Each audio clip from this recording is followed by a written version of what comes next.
So how can you change the time zone automatically on the iPhone? How does it work? Let me show you all the important information about it. So if you're new here on this channel, consider subscribing for tutorials and videos like this one.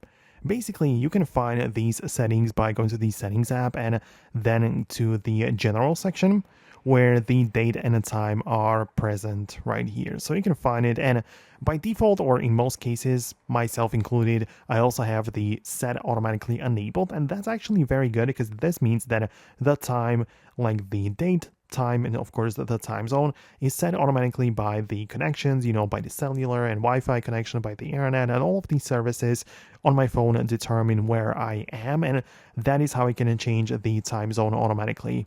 Even if there is like daylight savings or whatever else going on, like some time change, it will also reflect it on my phone automatically. I don't have to do anything about it. So if you want to do that, like especially when you travel, you just want your phone to change the time zone, this is what you need to turn on. Because if you don't have that, you can of course change it manually, but then, as I said, you'll have to keep track of what's going on and always make the changes yourself.